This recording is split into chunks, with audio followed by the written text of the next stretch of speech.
بەوتانی موچەی موچەخۆران و بێبازاڕی هاوڵاتیان بەرهەمی هەڵبژاردننی پڕ تەزویر و حکومڕانی شکست خواردووی 33 ساڵەی دەسەڵاتدارانی هەرێمە. ماوەی 10 ساڵە دۆخێکیان دروست کردووە، ساڵانە چەند موچەیەکی فەرمانبەران پاشەکەوت دەکەن و لە ئێستاشدا سەرباری ئەوەی 6 ڕۆژە موچەیان دابەش نەکردووە.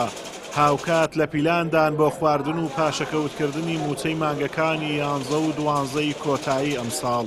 شعرەکەم هەیە ئەو مەسوول و بەرپرسانە دەبا بگرین بۆ گەنجی ئێستا ئەو مەسوولانە بدەینە بەمستا نەفت گرانە دەگە بەنزینی گەنجی ئێستا کە کاخۆشی و ژینی باوچی پێی دەڵێ دەبی ژن بینی کرێکەی خانوو لە چێن دەربینی نەفت بۆ فانۆس لە چێ بستینی دستانە ساردە کوو بقەتینی.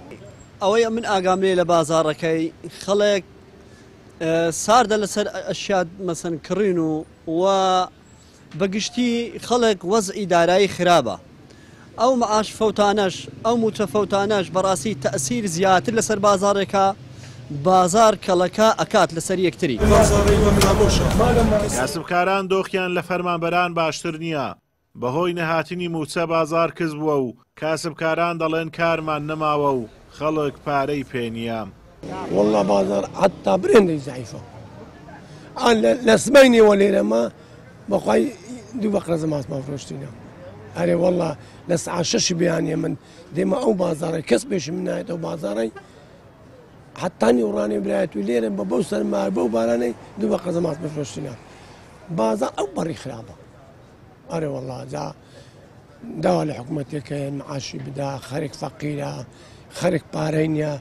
بۆنمونە من وەتێ سەعاسی عەسرات و مەدەر یەک بۆنم فرۆشتووە ئەتوانم بەڵێم لەو بۆنەی 1000 نارم خێرە ئەم بۆنە پێداویستەکانی من بە شێوەیەک لە شێوەکان پڕ ناکەتەوە ئەتوان بڵێم ئەوەی ئەمڕۆکە لەو دۆخەی لەو بەشەی ئێمە بەدی ئەکرێت دۆخێکی بێباچی دەسەڵاتە دەربارەی هەموو ئەو هاوڵاتیانان کە ئەتوانم بڵێم گوایە کە مەسەن ئینتیخاب کرایە گوایە خەڵک دەنجی پێداینەوە گوایە جارێککە هەڵبژاردراینەوە بەڵام پاداشتی ئەوان بۆ ئەو میلەتە دواکەوتنی مەعاشە.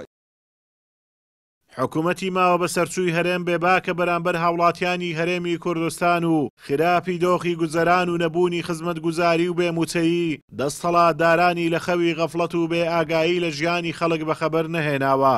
ڕۆژ دوای ڕۆژیش تووڕەیی و بێزاری هاوڵاتیان لە بەرامبەر دەسەڵاتی شکست خواردووی جووت حیزبی دەسەڵات زیاتر دەبێت و درێژە کێشانی ئەو دۆخەش هەرێمی کوردستان بەرەو تەقینەوەی جەماوەری دەبات.